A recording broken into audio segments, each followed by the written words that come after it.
last meeting. Motion by Edna, seconded by Ron. Any discussions, changes, deletions, corrections? Hearing none, call the question. All in favor? Aye. Opposed? So moved. Okay, is Marcy first up? Thank you very much. Last time when I was here, I wasn't here this last month, I was here the month before. I had given you a letter telling you the situation of the office and that I was going to be requesting 2 attorneys and a secretary. You asked me to do several things, so I wanted to follow up on the things that you indicated.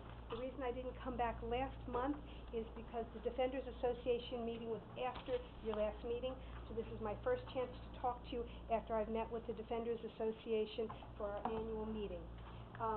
There is no standard plan in effect on what to do in terms of the additional caseload and how it's going to affect things. So there is no plan. So I'm sorry to report that to you. One of the other questions you asked me is what are the adjoining counties doing in terms of how we're handling things versus how they are.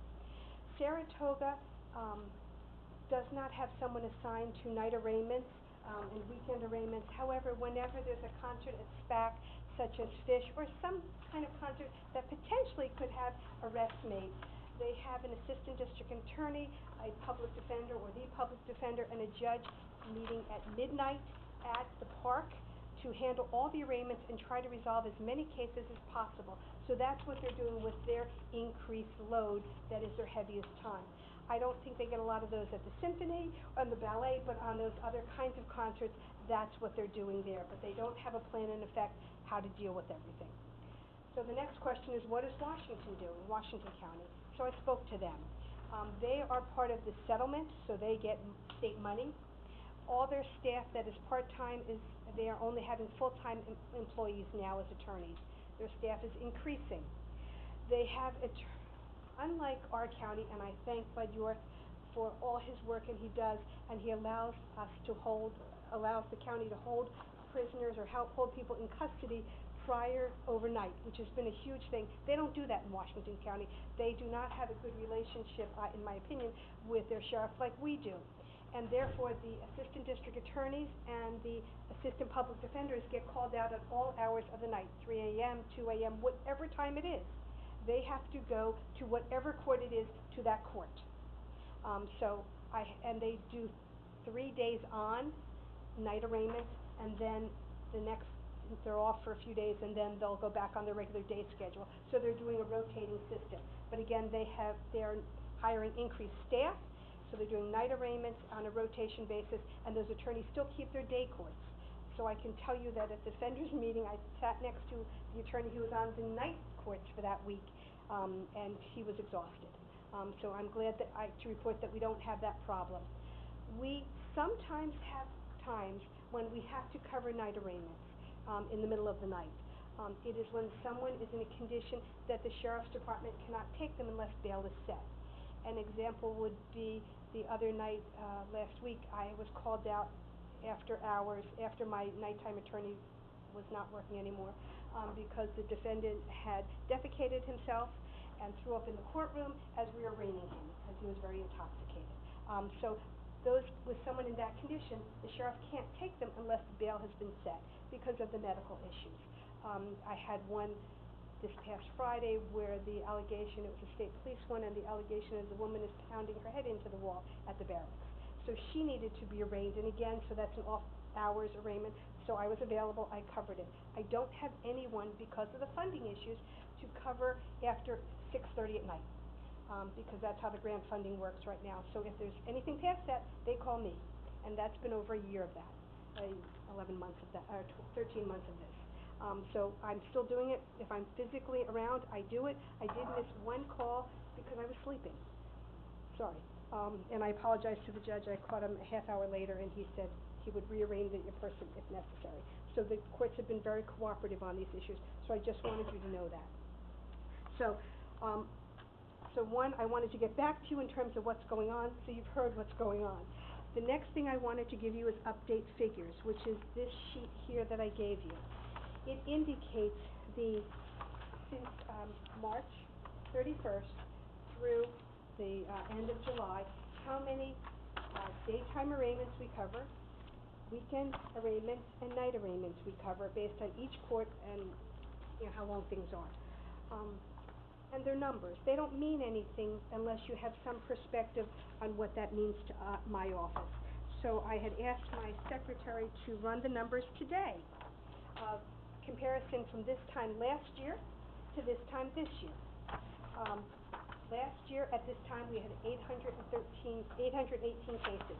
This year we have 1,112 cases.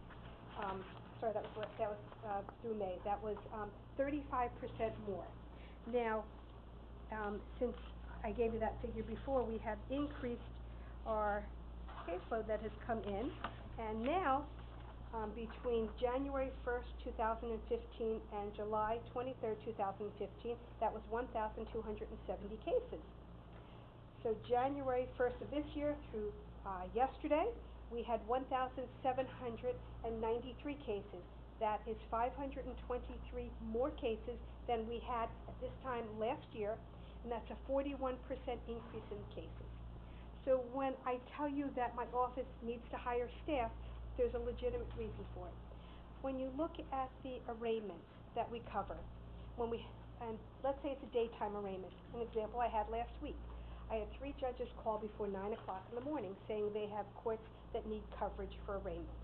I sent one person out to the first court, the next one came in, they told me that was going to be at 10, the first one was at 9 o'clock. So I have somebody working at 8:30 in the morning, so he was able to cover for 9 o'clock. I get the next call and it's Horicon, and the judge said he'll want somebody there at 10:30. I said, Judge, I'll cover it, because I had other people who have to be in courts during this time period. This is during our regular work day. Then I get the next call in from the judge in Lake George, not Judge Reichenbach, but it was Judge Stafford. And Judge Stafford indicates they want somebody there at 9:30. So I respectfully tell the court clerk I have to be in Horicon at 10:30, so could you make sure the client is there? Well, the client gets there late with the transport, not Sheriff's Department, State Police, and it's not one person, it's 2 people. So, and then they're not local. So then the ADA was present in the courtroom, we worked out a resolution, so I was late getting to the next arraignment, holding up the next transport. So we're doing the best we can with what we have, but when I'm told there's an arraignment, they don't say how many cases there are. So there could be 2, there could be 3. This past week in Chester, Tuesday, we were told there's an arraignment. It was 3, it wasn't 1. So I allow an hour just for transportation in terms of getting to and from courts, and you have to allow a half hour to handle the arraignment, because you have to meet with the client, find out what the charge is, and make the bail application in front of the judge, or if there is a resolution, then you have to discuss that with the client. So what I'm telling you is, my staff is overworked right now. I'm serious about the fact that we need another body for arraignments, and I need another body starting in January for family court, because we're going to have a new family court judge. I can tell you that we work very hard to try to cover everything we can. I only missed the 1 arraignment in a year, in 13 months. Missed 1 because I missed the phone call, I was sleeping. But we try to cover everything. I may reach a point where I don't have enough bodies to cover. And the judges are being really good. When they call and they say we need somebody at some time, a certain time, and I'll say, I don't have anybody then. Could you do it later? Or this court is in session. Could you send it to that court? The judges have all been very good and been accommodating. But that also means if I'm covering other courts, that means if Judge Hall has a court that a return on a warrant, he is waiting on me to get back, or someone in my office to get back to cover the return on the warrant, because I have not put any county court documentation in these statistics. Because my feeling is I'm in the building usually 99% of the time if I'm lucky, and I will be able to cover all the county courts, so I don't put them in these statistics. So these statistics are all the local courts and no return on warrants or new indictments or anything else in county court, because I want to explain what the statistics mean. I am very concerned. I can tell you that Judge Hall is aware and is very considerate about our staffing issues, and I know that, just so you're aware, that he intends to speak at the budget meeting for DA's office and for my office in support of our position. We did not ask him to, but he knows how difficult things have been for us, and he has volunteered to do that on his own. So I wanted to let you know that. I just felt it was important to give you updates. One of the other things you asked me was, I'm sorry, and I didn't get to it, to tell you the answer was, is on, per diem. Your question is, what, if we hired somebody on per diem, what would the rate be? And we would have to go based on the Legal Aid Society's, the standard rate for the assigned counsel office, their figures, which is $75 an hour for a felony, and 40, I believe it is, for misdemeanor. Because if you're assigning someone to handle cases, you have to follow that rate. We don't have a conflict defender office to handle anything, so it has to go through the assigned counsel office. I wish I could tell you in terms of what exact times I need an attorney to cover arraignments. It happens at all different hours. I wish I could tell you it's only this time through this hour. It isn't. I would love someone to be able to work Friday night. That would be a huge thing in my world, to not have to work every Friday night. But I just wanted to let you know and give you the new figures so you're aware of that. The other thing that I did not give you is the figures from this month. As of right now, we have had 39 day arraignments. This is as of yesterday. I didn't do anything for today. 5 after hours, 13 on the weekend, for a total of 57, and that's up to the 23rd of this month. So I know there'll be more. So our numbers are not decreasing. I thought it was important for you to know where the numbers are. And I know the problem is just not my problem, it's Kate Hogan's problem too, because it affects her, because we all have to stop what we're doing every time there's an arraignment. And I know that Kate will be asking for another staff member because of this issue. She and I have talked about it. She and I share our numbers, so it's not a surprise. But I just wanted you to know what was going on. I promised you an update as soon as I had that Defenders Association meeting, so I wanted to do that to you. Okay, questions? Yes. From the committee? I have a question. Go ahead, Claudia. Thank you. Marcy, after you're doing the arraignment, are you still handling their case? What happens is we're assigned when somebody's in custody, and we're assigned until they hire their own attorney or they make bail. So if someone's in custody, they're ours. And that may mean a preliminary hearing, it may mean grand jury action that could occur, depending on what the charge is. If they hire their own attorney, there has to be a notice of appearance by that attorney in that court. So if that attorney doesn't file a notice of appearance or doesn't contact the court that they're handling the matter, we're still on it. The other issue that I've had come up that you just should be aware of is that the assignments are from the courts. And the assigned counsel office administers basically how everything is done and how the assignments make sure people fill out applications, etc. Judge Hobbs' position is that if we have been assigned on a case and the person is in custody, and then they take a plea and they're released for sentencing, we are still assigned to the case even though they're out. I have argued that to him, and his position is, no, you're still assigned. So that's fine. Judge Hall also takes that position, which is fine. So even though someone's released, and their sentencing may be a year if they're placed on interim probation in county court, we are still assigned even though they are released. I give them an application, I tell them to apply, I can't tell you that happens. But we're still assigned. So my caseload, is fairly heavy. I gave you in that letter last month, I don't want to belabor the point, in terms of what the legal standards are, what we have to have, we're way over our numbers. My staff is doing the best they can, but I have to be honest with you and fill you in on what's going on. I wish I had better news. I wish I had budget funding for this. I don't. And there's no grant money coming out for it. The last set of grant money that we got, they've put in grant 6, which takes care of part of Gina's, my grant secretary's funding, not all of it. So the next grant will have the rest of her funding, and then the rest of that one will have the funding for the attorney that they do fund. So there's no additional grant money coming at this point in time.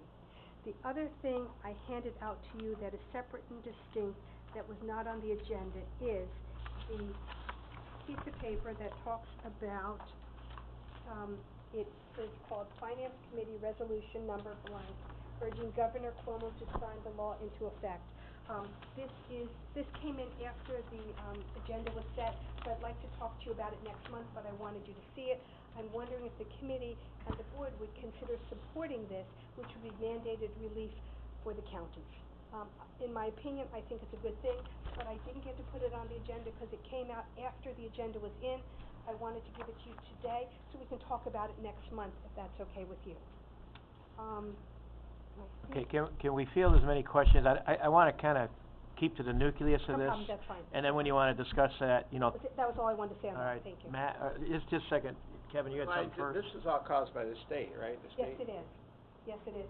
Now, there's supposedly... Could you be a little bit more, clear on the way it was and what the state has done to disrupt your office to Yes. perpetuate this? Because that's the crux of the argument. I don't think anybody's gonna argue that you're overworked and you need the positions. Right. You're making that case, and you're gonna have to go on to personnel and do the same thing. So the changes from the state, so could you show us Sure. why and what's No going on? There was a decision called the hurl decision, which requires attorneys to be present at arraignment.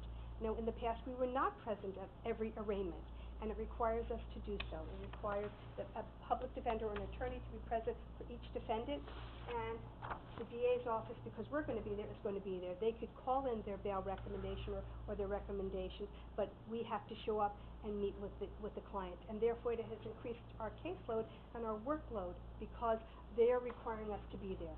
There were 5 counties in this settlement. Washington County was one of them, Suffolk was another, and there was 3 others, and I can't remember off the top of my head what they are. They're not nearby.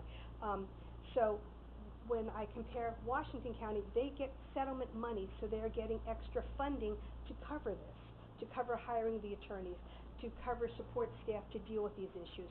We don't get any of that. And only the 5 counties get money, so all the other counties in the state are affected by this.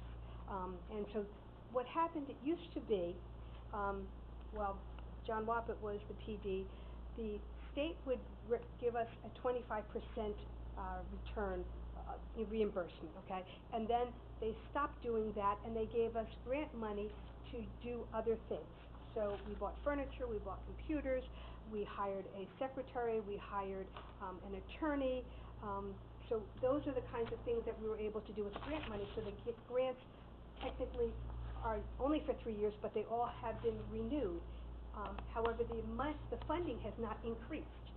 So therefore, we have to use the grant funding for things that is not covered by the county. So we use it for continuing education, we use it for books, things that the county was not providing to us before, that we could justify in terms of that. So the grant funding is good, because it gives us certain things, but it doesn't pay off the expense of it that my office has for the county. Okay, wait, Matt, you're up. When do you need or want these new, staff people? I would love another attorney today because of the caseload reduction. I understand that's not a viable request.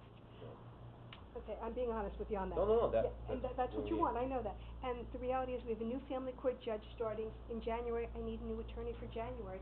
It would be great if for next year's budget, I have 2 new attorneys.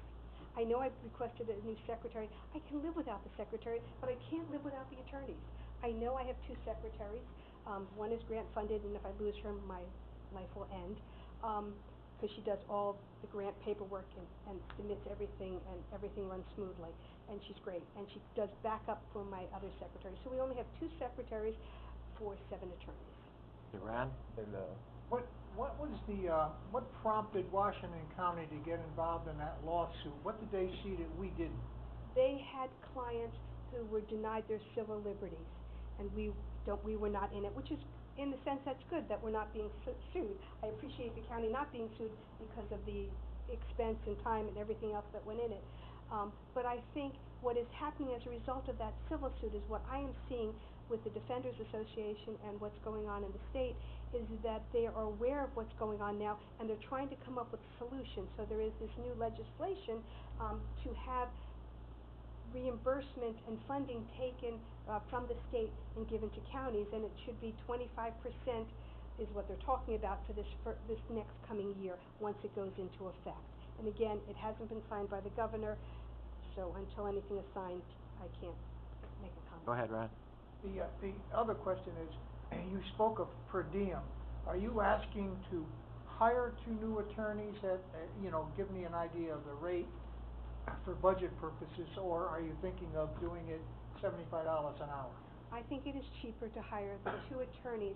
This, what I had also done is I'd spoken to personnel, and I indicated I would like the fees, the salary for the two new attorneys to be $45,000, which is what the salary is for the lowest attorney in my office. That is lower than the lowest attorney in the DA's office.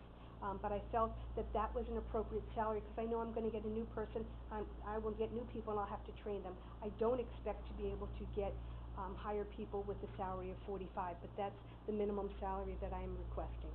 Jim? Marcy, when someone is arrested and then if they're found guilty, fined, or whatever, where does the money that they're fined, where does that go? To the state. So the state has the money Yes, that... sir.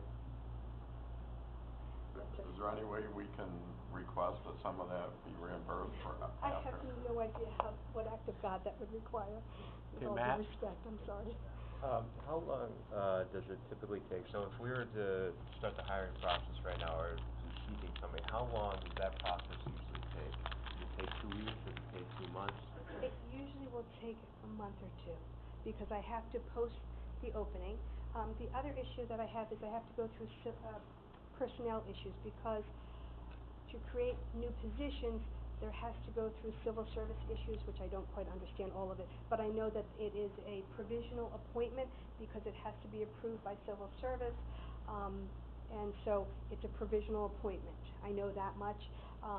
And what happens is I would post through the local law school, Albany Law School. I would post through the Defenders Association. I would post through the Bar Association, because obviously I'm looking for someone local, or someone willing to be local to work here, and so it takes a little bit of time.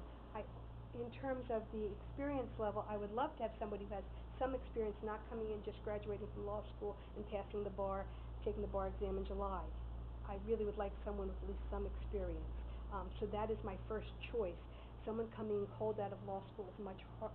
It's a lot more training effort, and I'm concerned about the effectiveness of this office. we've always been able to hire people who have had some legal experience. The last person I hired in under the grant, she had worked a year or 6 months for law firms. So she had had some experience. She wasn't coming in cold. And everybody else has been working a year or two at least. So this, so assuming that this would, happen right away, tomorrow, you wouldn't be looking to realistically seeing this person come on, or these two people come on board until November, right?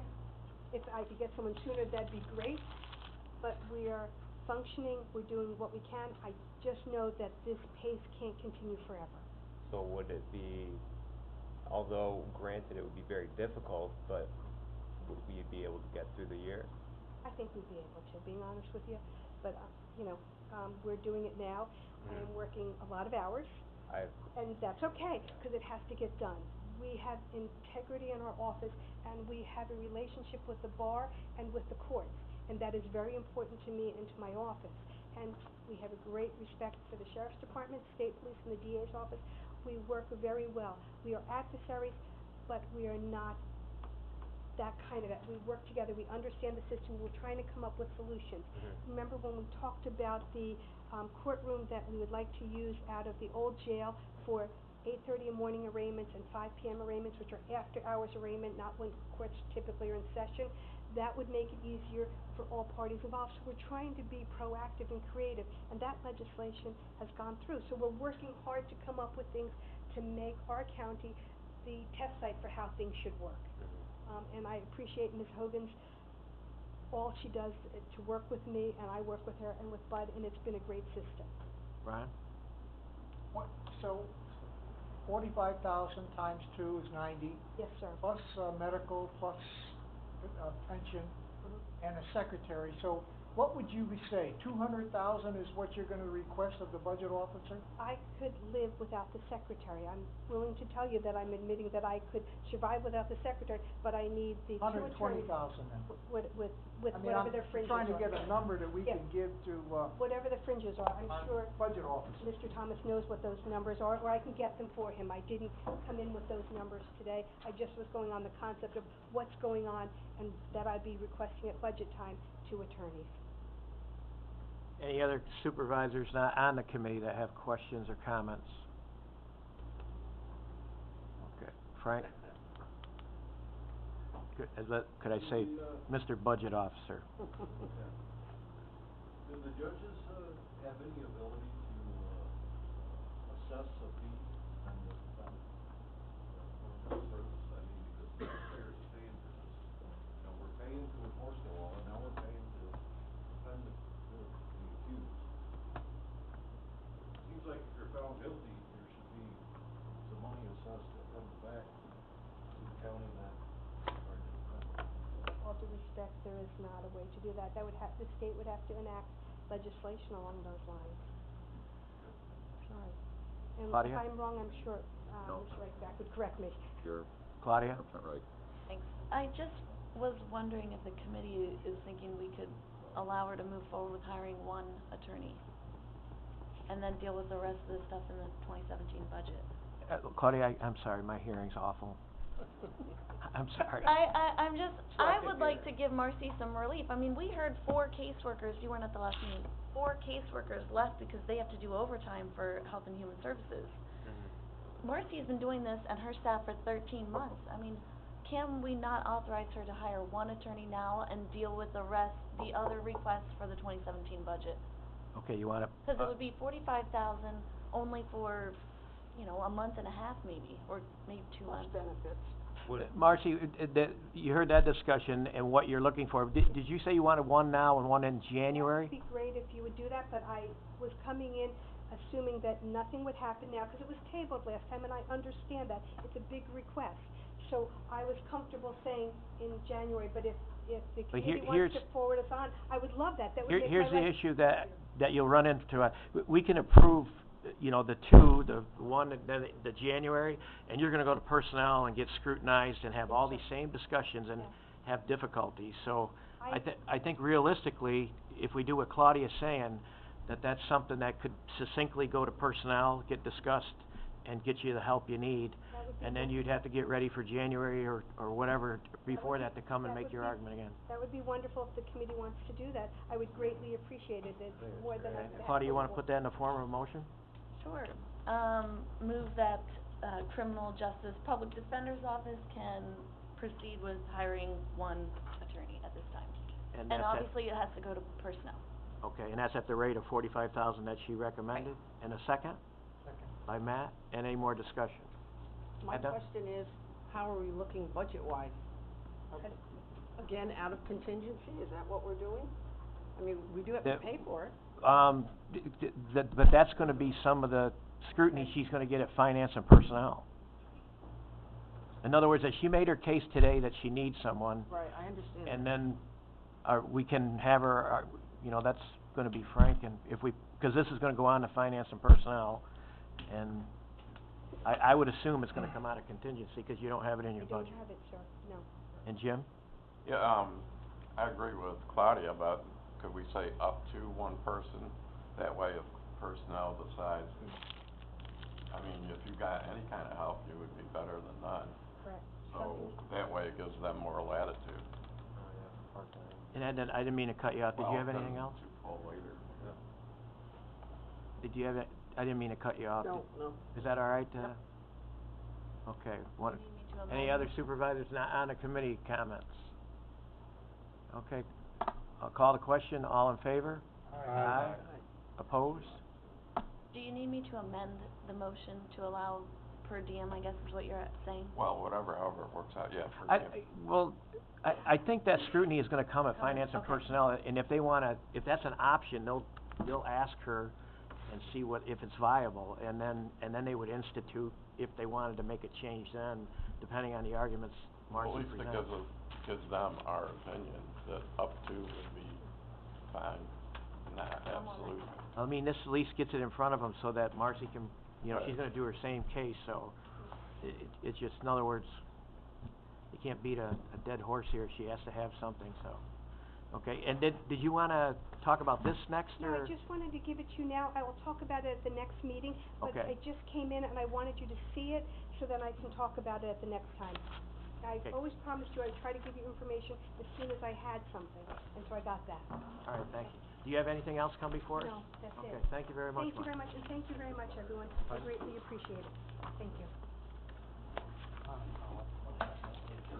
Yeah, one solution would be if the sheriff wouldn't arrest people after hours.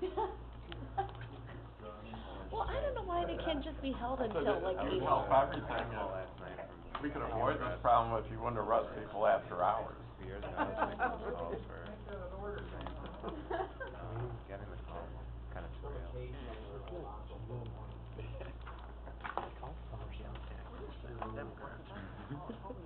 Okay, Sean. Go ahead. A relatively short agenda. Item A, under the action agenda, is request permission to have Communications Supervisor Larry Jeffords, Senior Communication Officer Brian Engel, Senior Communication Officer Lisa Mansfield, and Senior Communication Officer Vicki Water attend the 911 Coordinators Fall Conference, which is being held in Albany this year. Total cost for that is $726. Okay, we have a motion to get on the floor by Ron, seconded by Edna. Questions? Ed, go ahead, Is Claudia. that in the budget? Is that, It's being covered out of our training budget, yes. okay. Any other questions? Call the question, all in favor? Aye. Opposed? So moved. Item B is request permission to have Sergeant Pasquale Gerard, Patrol Officer Sean Stillman, Patrol Officer Greg Seeley, Patrol Officer William Backus, and Patrol Officer Tyler Morse attend the Alexandria Bay dive training. It's hosted by the New York State Police. Cost for this is $648 plus meals, which is going to be covered out of Office of Emergency Services budget, training budget. Okay, motion to get it on the floor by Ron, seconded by Claudia. Discussion? Hearing none, call the question. All in favor? Aye. Opposed? So moved. Item C is notice of intent to reclassify a non-competitive class cleaner position to a competitive class custodian position. The employee that this affects has worked for us for just over 6 years. She was hired as a cleaner. She had taken the custodian exam, and we'd like to move her up to a custodian position. That position was previously a custodian position before she took it. Okay, motion to get it on the floor by Ron, seconded by Matt. Discussion? Mr. Conover. So what you would be doing in terms of your organizational structure, you would be deleting the cleaner position? Correct. Organizational structure, you would be creating a custodian position, competitive class? Correct. Then either, promotional or competitive, that this person would go into that position? The person that this affects is currently a cleaner. She's already taken the promotional exam or So that. she's on an active list? She is on the list. She I is in see. the top 3. Any other questions? Yeah, Right. how much? What's It's the difference? approximately a $5,600 increase in salary. It's something we can absorb into our budget at this time. Right thing to do. Anyone else? Call the question. All in favor? Aye. Opposed? So moved. Item D is request a resolution to amend the budget to reflect insurance recoveries. We had 2 different accidents. The total money coming back to the county between the accidents was $1,602.98. Okay, motion to get on the floor by Matt, seconded by Claudia. Any discussion? Hearing none, call the question. All in favor? Aye. Opposed? So moved. That's all I've got for today. Okay, Sean, any questions or anything else come before the sheriff? Nope. Thank you, Sean. Thank you.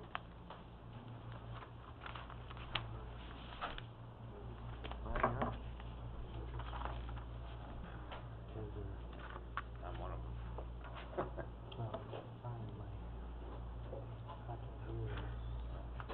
Go ahead. All set? Yep. Thank you. For Office of Emergency Services, our first action item is a request to apply for the FY 2016 Hazmat Grant. It's a targeted grant from the state of New York, which we do each year on behalf of the Hazmat Consortium. We're the fiduciary agent for that. There is no match. Okay, can we have a motion to get it on the floor by Edna? Have a second? By Ron? Discussion? Questions?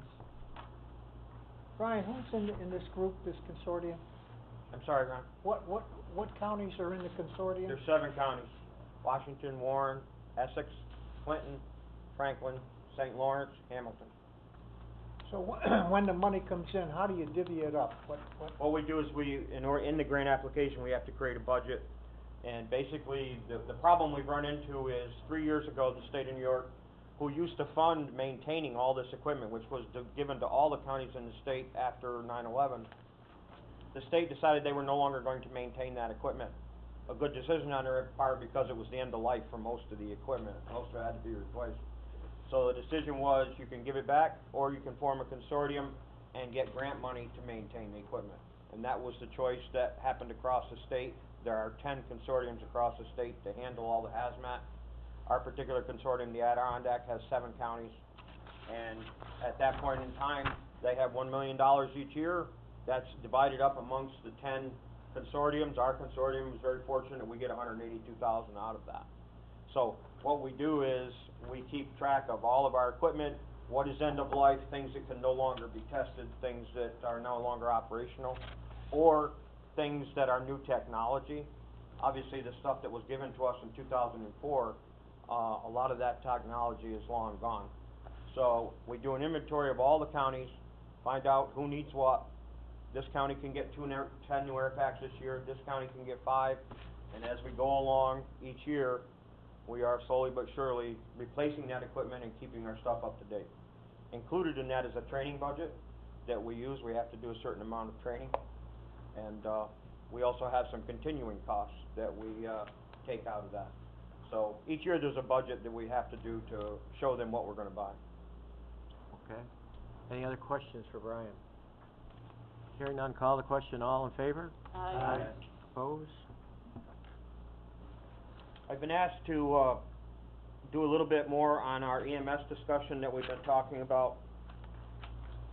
As a result of a meeting that was held with Mayor Diamond, Mayor Diamond had reached out to the chairman to suggest that perhaps the EMS folks that work for the City of Glens Falls Fire Department could assist the squads in Warren County when they're off duty. Obviously, they would get paid, but they would not be working for the city at that time. However, that would be another alternative to try to solve the problem of the lack of ALS providers. During that discussion, correct me if I'm wrong, Kevin, we basically said we need to look into this further, and I was asked at that meeting to go back to the squad captains at the EMS Advisory Board meeting and bring this forward and say, where do we want to go next? Unfortunately, the same thing I've gotten the last 3 years that we've done this, a number of the squads will not acknowledge that there's a problem. Anybody that listens to the radio knows there's a problem. When we have a Lake George ambulance taking a critical call in Pottersville, there is a problem. And the town supervisors that are here know that it's a problem. First call, you're paying people to be there, okay, the first call, they're gone, they handle it. What about the second call? Or 2 people hurt in the same accident? Multiple injuries. In the summertime, we have ambulances coming from Fort Edward and Monroe and all, and they're in the same boat that we are. So the question is, how are we going to fix this? I know I brought this to you before. I'm tired of saying it, but it seems like when we went to the last meeting with the EMS Advisory Board, it was like we were watching a recording. It was the same discussion. This guy says we have no problem. This guy says I sure wish we had help, but we don't have the money for it. Nobody knows how to do it. That brings me to my next point. Essex County's in the same boat. Greene, Columbia, Livingston, they are all in the same boat. There are physically not enough providers. An option that I will offer to the committee, Essex County just went out to bid and is getting ready to start with a consultant. In order to get accurate information, an outside agency determining what the problem really is, because the squads don't want to listen amongst themselves or to me, perhaps we need to spend a few dollars and bring somebody in to do an assessment of exactly what's right or what's wrong with what's going on in Warren County with EMS. So I bring that forward to you as a suggestion. If that's something you're interested in, I will tell you that the Essex County consultant right now, their best bid came back at $79,000. So I'm guessing we would be in a similar price range. to do that, we would have to go out to bid, and I have the, bid specifications, the RFP that Essex County just did. Ron? Yes, Ron? Brian, with the reluctance of the EMS squads in some areas to not acknowledge that they have a problem, how will a consultant get information out of these EMS squads? They will Yeah. probably have to glean their information from other sources. Like- This is the problem, the sheriff's office dispatch records, information from the emergency room, radio logs. This is, believe me, this is one of the big problems that we have. Nothing against the squads, they work very hard, but they also tend to steer their information away from them looking bad. I'm not saying they lie, I'm just saying the way they steer the information. You can take certain pieces of data and you can construe them to whatever you want. Hence, they did not feel themselves that a true audit could be done internally. They truly felt, and we agreed through our EMS coordinators, we've been working on this a lot, that in order to give the Board of Supervisors accurate information, real information, we were gonna have to bring in somebody from the outside. Matt? Don't we really know what the problem is though already without the consultant? We do. And wouldn't we be further ahead to figure out what we expect as a county, all the supervisors, what level of service we're able to comfortably provide or expect? And then control that? You and I have discussed this, Matt, at length, and That's what I'm trying to. well, and I'll be very blunt with you, the supervisors that are paying their emergency squads, you and Craig and Edna and all the towns that are paying their own people, you know that you have control over them, however, they come to you with their budget or their handout and go, this is what it costs.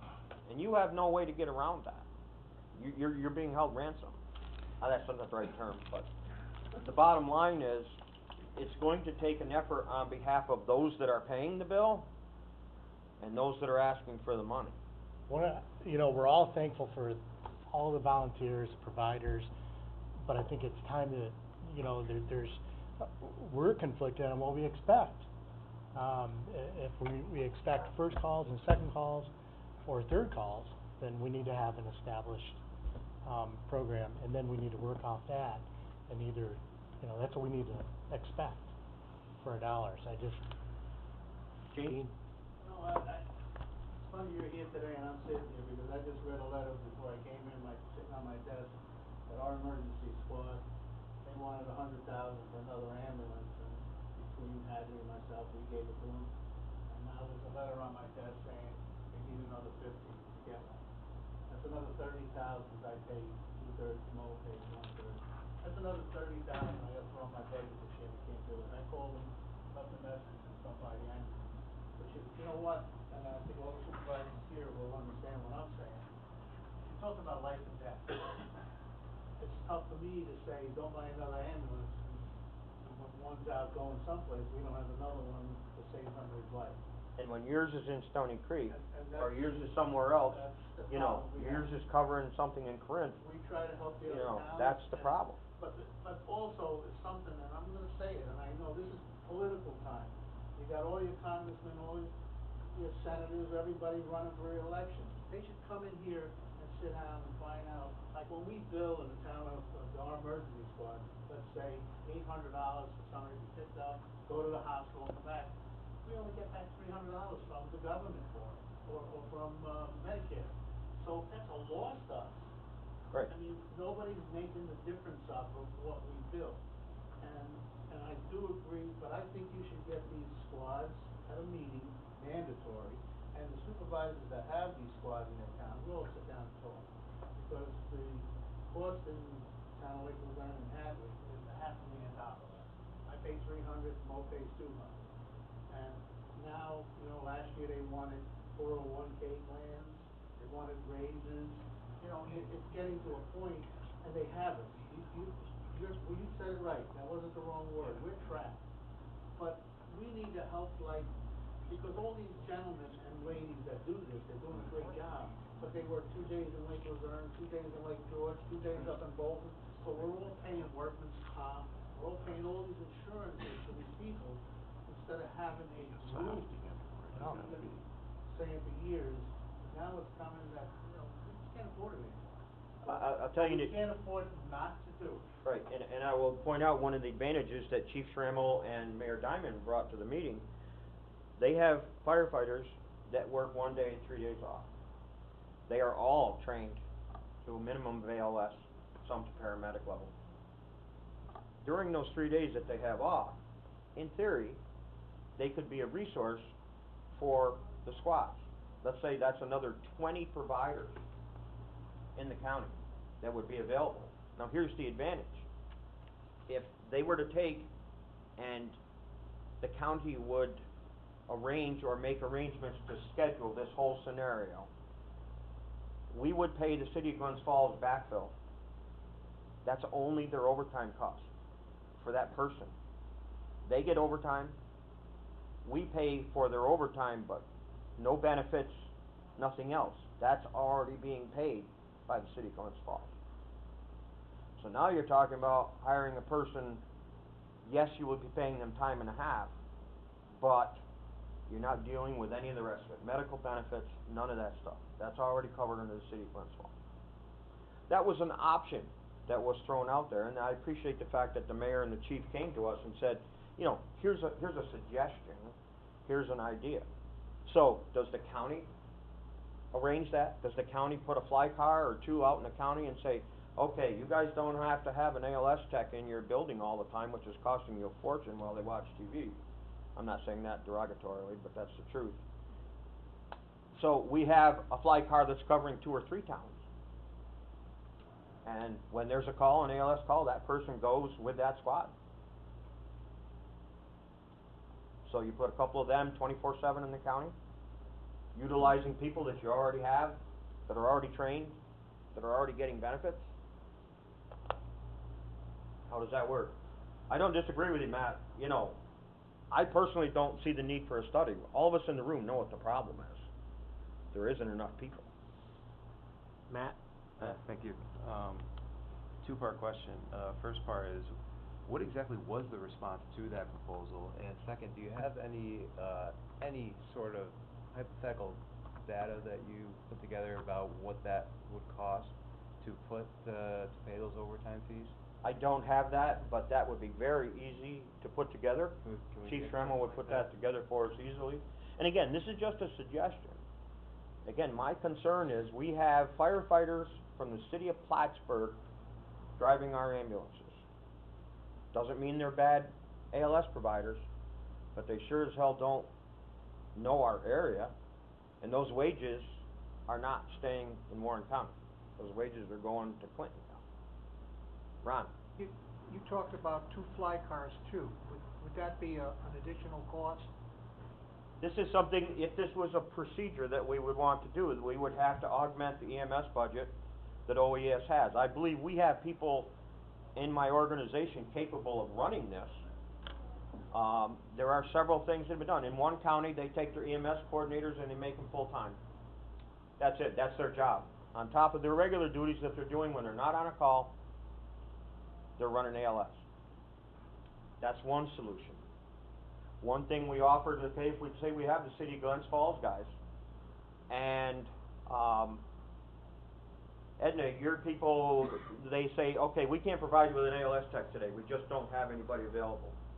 If we know that in advance, we would call Glens Falls and say, you know what, on Friday, we need you to, we'll need a person to cover in Hague.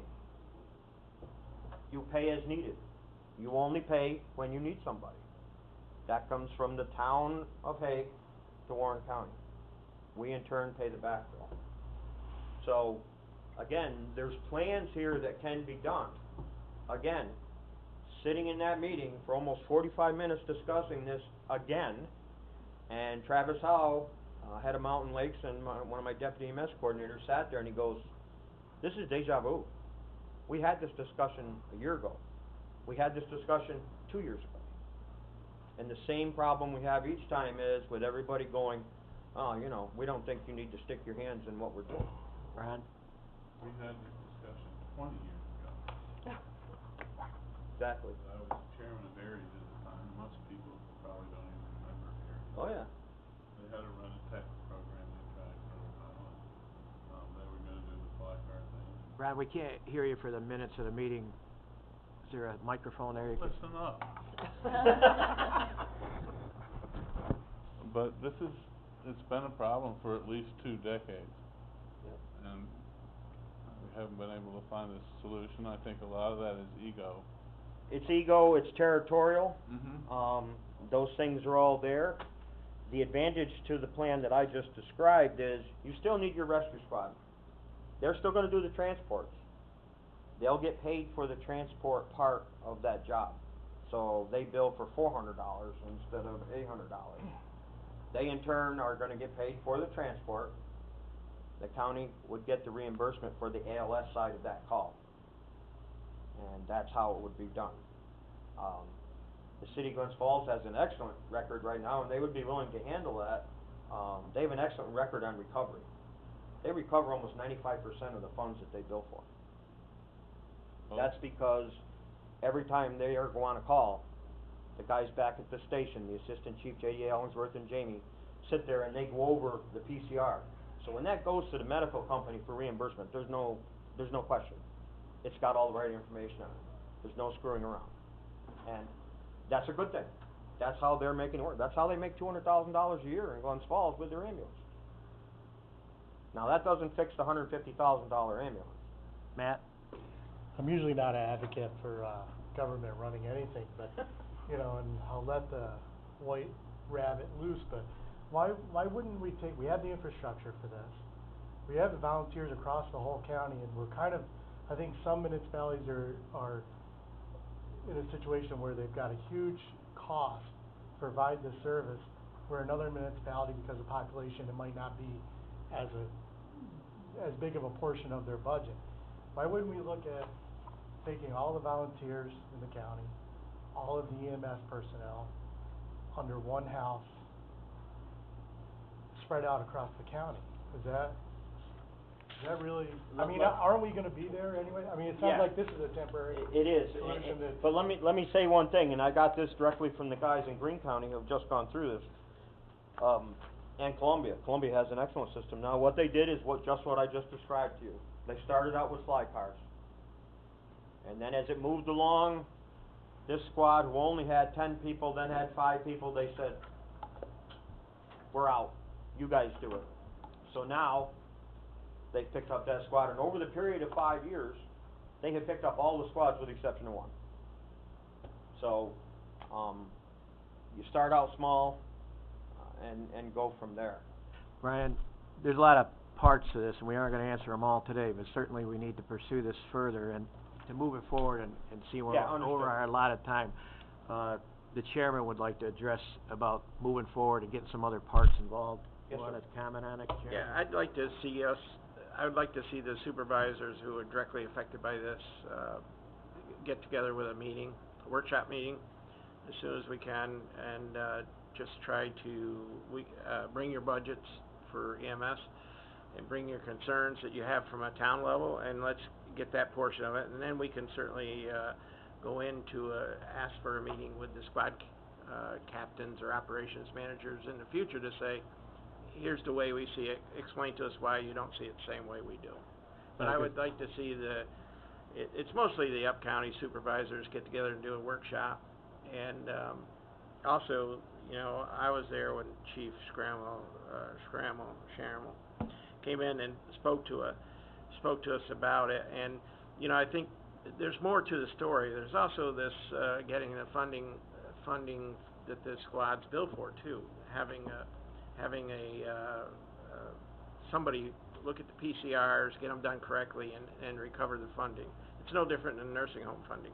You need somebody with the expertise. Everybody goes out and hires a company to do that, but their return on their runs is all over the place. Some people may recover, like you said, 90% in the city. Other places may get 30% recovery, and that really has an effect on what the portion is town. So Plus those counties pull 10% off the top. right, but I would like to see, I would like to see really, let's take it serious, and if you're interested in trying to solve the problem once and for all, we need to get together as a group and identify the problems, and then we can certainly meet with the squad leaders at some point. I can tell you, I believe the coordinators agree with us. Oh, absolutely. The Warren County EMS coordinators agree with us, so it's time, but we have to get together a workshop. Right. Sooner rather than later. Gene? Agreed, they're frustrated as well, and I will mention one quick thing. In talking to the EMS coordinator who was just made full-time in Essex County, she runs a fly car as well. They did a subcommittee of the supervisors who want to be involved, a few squad captains, one person from a fire department that runs an ambulance, like yours in Hague. And they sat down, and that's how they hashed out where they are today and what they wanted out of this consultant and whatever. I think we have enough smart people here to do that, to do it without getting a consultant, but I threw that out there as an option. Gene? Just one other comment, and I agree with Kevin what he just said, and like what we do, and this is what hurts us so much, we have a billing agent. Yeah. They take 10%, so if we bill 20,000 a month, they get 10% of that. But out of the 20,000, they get their share, but we'd only get maybe 14,000 or 12,000 when it comes from the insurance companies and Medicare. So we're paying on the whole bill, but only getting back on, 12,000, and that's what's hurting us. I think a committee like this, Kevin, we need to put these numbers together, let everybody come together, what are you guys actually paying? And I will make this comment, some people don't like it, but you cannot not include Queensbury and Glens Falls. Well, you can include them, I mean. A lot of people will tell you there is no problem in Queensbury, there's no problem in Glens Falls. Well, and that's the other part, anybody who has a scanner, you should see what this does to our sheriff's department. See what it does to our communications people. They'll be paging for 15 minutes for an ambulance. And I'm sure it's frustrating for them because they're sitting in that comm center trying to get somebody to answer a call. Okay, we're running a half an hour over. I think we're on the right direction. You can facilitate getting supervisors to a workshop, getting an email out and inviting them. Yes, absolutely. We'll start there. That's a good idea, and I think at least get a meeting to start with and go from there. I agree. Jim, you had to close? Yeah, I'd like to ask, can we, instead of hiring a consultant, could we pass a law or whatever that says that they have to report deficiencies if they don't have an ALS person at? Is it possible to pass a law that says they have to report? Why don't we get in the workshop first and get a better... Well, that's a legitimate question. To answer your question, Supervisor Brock, for ALS, they're already doing that. They have to report to the state. They already have to report 30 days in advance to the state of when they're gonna have people. And it's those holes in those calendars which is what's causing problems. Well, Brian's gonna check. That's fine. Perfect. Do you have anything else to come before? I do not, sir. Frank? Yeah, I agree with Brian. I think we have people right here in our community that understand this. I, for one, know a gentleman who sits on our town board that has done EMS work for 8, 9 years now. Worked for Empire, worked for most of the squads, off and on. And he rattles at me once a month about this. And he has a lot of ideas. And I don't think we need a consultant, that's for sure. I think we have people right in our community. I think the problem is the egos. We got little fight things going on, and that's what the problem is. If they break that down, it's gonna be difficult. But I do think we have people within our community that can figure this out. One suggestion that he put before me was in another county, they have their ambulances located right at the hospital. So the people that are EMTs are working in the hospital. When they get a call, they get in the ambulance and go respond to the call. Or if there's a call in a town up north and they need another ambulance, the person stops working at the hospital, gets in the ambulance and goes up north to cover it. So what Franklin County does, their fly cars are manned by hospital personnel. Right, so they're always working, they're either covering an area or on the call or working in the hospital, or buying drugs. Everybody's buying their own prescription drugs, so the cost is, they're paying through the roof. If we consolidated that, it would be cheaper. The same with oxygen. If we located oxygen here at the county, where everybody could come fill up their tanks, it would save everybody. The same with billing. If it was consolidated, it would save everyone money, and we'd get more return on it. So, you know, this is doable, it's just a matter of getting past the ego. Okay. I will put together something, please. Yeah, that's fine. Thank you, and that'll be a good start at it. Anything else to come before the meeting? Committee. Hearing none, motion to adjourn by Matt, seconded by Matt. All in favor? Aye, opposed, so moved. What, we travel, don't we have 5 teams?